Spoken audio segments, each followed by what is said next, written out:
This hat was Bobby. It was Bobby. You knew when he put his hat on, he was out the door for something. A Chevy pickup. Yep. It makes me smile just because it's just who he is. But Bobby was just a year older than I am, and so we were in school together from 2nd grade all the way through. You know, we kind of just did everything together.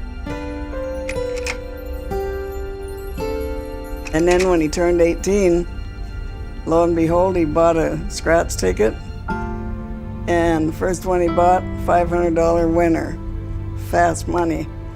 He was gambling, and we knew he was gambling, but we didn't realize it was an addiction. That lottery ticket was the thing that really made him know that he was going to be a big winner someday. So he started selling things to get money.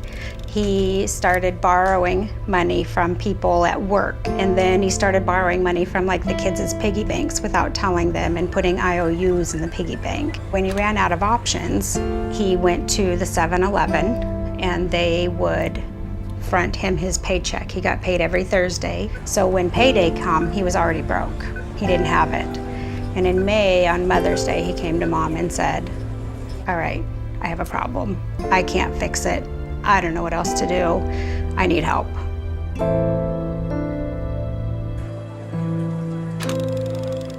For anyone who wants to understand how extreme and predatory state lotteries have become, you only need to look at one state. The excitement of winning one jackpot is big. Winning 2 jackpots, even bigger. But 3 jackpots, well, we just call that level of excitement Jackpot Trio. Just ask for Trio and get all 3. There's between 75 and 80,000 problem or pathological gamblers in Oregon, out of a state that has about 3 million people. That's probably a very conservative estimate. Most of the clients we see at Bridgeway Recovery Services are, I would say, over 95%, almost 100% are Oregon lottery players. Most of our gamblers are escape gamblers that play video lottery terminals, Oregon lottery games, the machines, the slot machines, video poker, the line games. Like other forms of legalized gambling, state lotteries rely on what they call core players. These are the heaviest players, many of whom, if not the majority of whom, clearly could be classified in a clinical sense as gambling addicts, as either problem or pathological gamblers. It turns out repeated studies have shown that 10 to 15% of lottery buyers make up 80% of lottery ticket sales. And so what this shows is that state by state, what lotteries are relying upon are their heaviest so-called core players to make up the bulk of their revenues. When the video poker took over, he pulled back. It wasn't about the money. He didn't, it's not about the money. I don't care if I win or lose. He would watch TV and a commercial for, lottery would come on and he'd be gone. Yep. He just changed who he was, and it took that away from us. There is 3 ingredients to gamble. A person needs money, some time, and location. In Oregon, every town, almost every bar, Chinese restaurant, Denny's, chain restaurants, mom and pop restaurants have gambling video lottery terminals, these machines in them. An Oregon resident that is a pathological gambler, it is unsafe for them to walk down any street in the state with money in their pocket. The phone rang, and it was my brother. Just said, "I need to talk to Darren," which is my husband. But as soon as I handed the phone over, I knew that I had lost Bobby, and I just started screaming, and that's all I remember. And they found him. He had shot himself. It is way less common to have somebody that is not suicidal than it is. Very high rates of suicide. It's just something that kind of goes along with the gambling. This game used to be one of my favorite games to play. you know, it's got all these like little shiny things and like the kitty glitter, the wild thing, you know, you can get all glittery and pretty and everything's all bling, like it's bright colored and stuff. Despite my mom pointing out that there was problem gambling in our family, I never thought it would be a problem for me. And so I didn't think it would ever become an issue, but it was wrong, clearly. And I know that, but when I'm in the zone or whatever, when I'm got video poker on the brain, all of that fades away. Yes. State governments, because they're so desperate for revenue, and because the state lotteries that they brought in haven't delivered on the revenue that they promised, they're turning to more and more extreme forms of gambling. And the purest form of predatory gambling are video lottery terminals. VLTs are really no different than slot machines for the gambler. Video lottery terminals count as a lottery because there's a central server in the state that is generating the outcomes for each machine and pushing them out to each unit. In a casino, it's different. Each machine has its own kind of brain. But when it comes to the gambling experience, video lottery terminals are slot machines. So a lot of the clients we serve from Oregon, the places they frequently gamble are these delis. These so-called delis started popping up on every street corner, in every neighborhood. And these are really mini casinos. They are there just for people to play games. It's everywhere, right? You can find a VLT and gamble in almost any neighborhood. So when we're treating our gamblers within 200 yards in any direction of this building, there's opportunities to gamble on Oregon lottery devices. Across the parking lot this way, there's a tavern over this way, and there's a deli right across the empty lot in that direction. It's almost like our neighborhood crack houses. One of my fellow legislators went into one. She was in a rush, and she stopped in at one of these delis and asked for a sandwich. And they looked at her in a very puzzled way and said, "Oh, we don't have bread." I don't think most of these delis serve a lot of sandwiches and do a lot of that thing. They have very cheap cigarettes and machines. The Constitution says you can't have a casino in Oregon, that they're banned. What the law says or what the rules say is that if you're making more than 50% of your revenue from gambling, then you're a casino. So when we asked the lottery director, so how do you know how much money they make from the lottery games and how much money they make from their so-called sandwiches or soups? They don't require that information from these delis. So that's very curious. It's to their benefit to try to keep some of these places in business because they are generating a lot of revenue, millions and millions and millions of dollars. There's clearly a disincentive to close these places down. Oh, I play pretty much whenever I get a chance. I mean, I probably played 60 to 80,000 easily. So I get paid every 2 weeks. So sometimes I'm bringing home anywhere from 1,000 to 2,400 bucks every 2 weeks. So I mean, sometimes I go in there and I'll just blow my whole check, and you're like, oh, wait a minute, what the heck was I doing? What was I thinking? I mean, I'm kind of just like, oh, I mean, how am I gonna live the next 2 weeks? And I guess I just go without because I mean, it's kind of out of line all the time. Slot machines are the workhorse, cash cow, golden goose. They're precisely configured to maximize the amount that they can get from gamblers who sit in front of them. And this is everything from the mathematical algorithms inside the machine that determine their payout schedules, to their graphics, to the sounds that they make.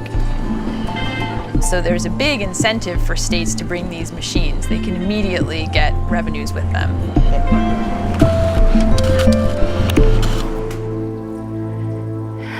My boyfriend and I have gotten into fights over, you know, I'll go out I'm just going somewhere with a friend of mine, and I end up playing video poker, or I was supposed to go to the store to buy food, and I come home with no food and no money. As soon as I walk in the door, he knows,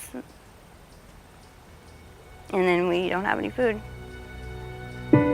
The reason that slot machines are more addictive really comes down to their speed and the fact that you can play them continuously without interruption. So a game like roulette, you have to wait for the wheel to spin.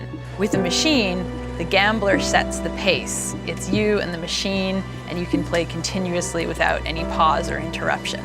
But it's all fun, right? Video lottery, the lottery game, slot machines, and video poker is often called the crack cocaine of gambling. It's highly addictive. You are getting a high from it. It's like a drug. I mean, it's you and the machine. So if you look at a bet as a dose, you're getting lots of doses crammed into a short amount of time, and it's just go, go, go, go, go, go. And, You can play up to 1,200 games per hour. Every 3.5 seconds, you can be playing another game. Majority of the time, I'll go in there, in a good mood, and I'll be stoked and thinking that, this time it'll be different. And then I've left in tears from bars before. Yeah, I don't know how many times that I came home and blown a whole bunch of money, and we were fighting, and I said, I'm never gonna touch a video poker machine again, and I'm never gonna play again. I hate it. I'm not gonna do it. And then I find myself right back there, It's like, now what am I gonna do? Now I owe freaking $80 that I don't even have because I lost.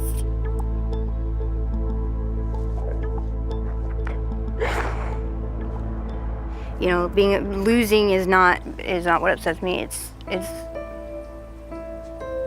It's just not having the things that I need because I blew it.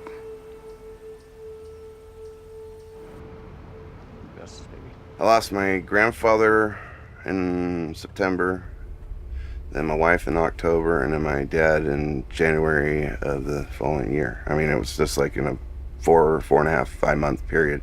I lost 3 family members, so pretty much there's not much family left anymore. So we were together for it was 13 years, and an electrical fire started one morning, and I was sleeping.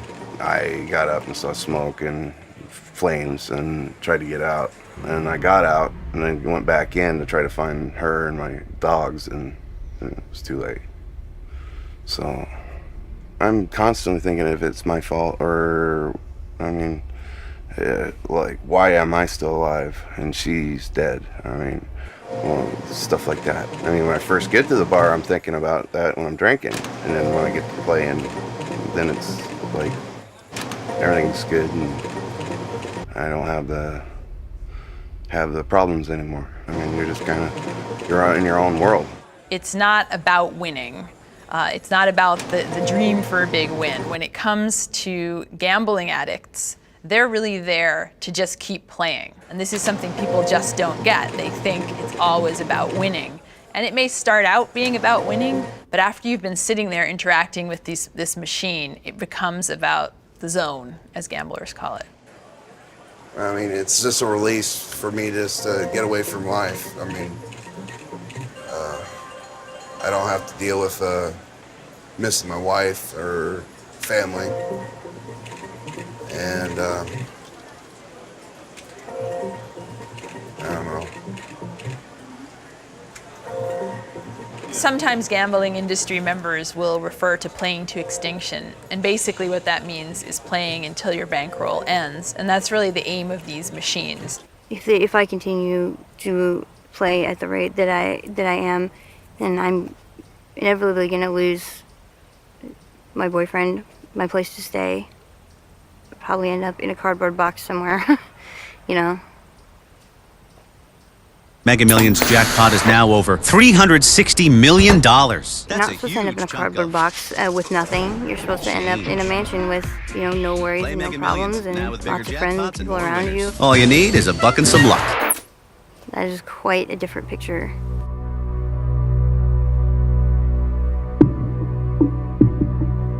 Bridgeway is funded, there was a legislative mandate a few years ago where 1% of profits from Oregon Lottery were set aside for treatment and prevention.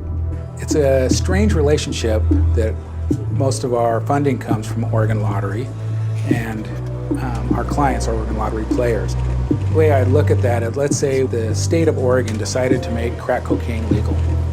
Okay, let's make crack legal, let's make it available. You can get it at Denny's, you can get it at every restaurant in town, every grocery store. But if there's a problem, if somebody gets addicted to crack, we're going to make sure that we provide treatment for them. It's kind of a weird dynamic. Because state lotteries make so much money from addicted gamblers, they put a lot of money into public relations and symbolic gestures to show that they care about addicted gamblers, right? So with great fanfare, they'll say, oh, we give 1% to help these problem gamblers. They don't have a revenue model without the addicted gambler.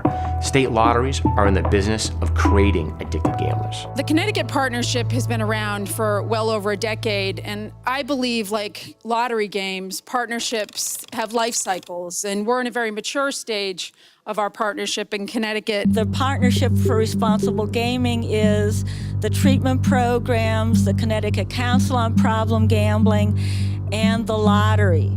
Our funding in Connecticut for problem gambling services comes largely from the lottery. There are 11 independent studies from the last decade that show between 40 to 60% of gambling machine profits comes from people, from citizens who are addicted gamblers. Okay? The entire revenue stream for state lotteries, especially those that have embraced video lottery terminals, is based upon the addicted gambler. They don't have a revenue stream without the addicted gambler. And we have to realize our interconnectedness, because I don't exist without the lottery. I don't exist without people who have gambling problems. And that's kind of the downside. You know, if people didn't suffer, there would be no need for my job. And I have to acknowledge that. So just as some people might say the gaming industry benefits from people suffering, I benefit from people suffering. People who don't have to pay higher taxes in the state benefit from problem gamblers. That's just a reality. We're all interconnected. You're creating an entire new subclass of gambling addicts into your community willfully, intentionally. To me, that's bad public policy. That's outrageously bad public policy. Many of your treatment professionals, who generally would stand up and condemn these outrageous and predatory practices, their voices have been muted because their funding, their ability to help these addicted gamblers is reliant on state lottery funding. We were having a conversation with some of our providers last night. He said, thank you for having these programs. I said, don't thank me, thank the lottery. The question is, what would happen to these state lotteries if these core players, these 10 to 15% of players that fund 80% of state lottery revenues went away? And I think the answer is clear, that these state lotteries would be devastated, and in many states they could no longer exist.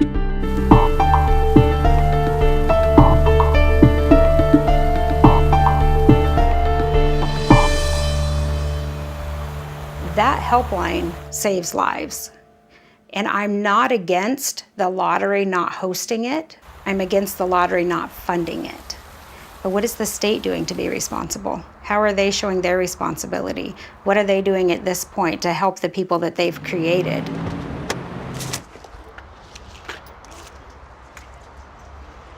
Hi there, how are you guys tonight? I'm just wondering if you have heard that the Oregon State Lottery pulled their advertising and information for problem gambling.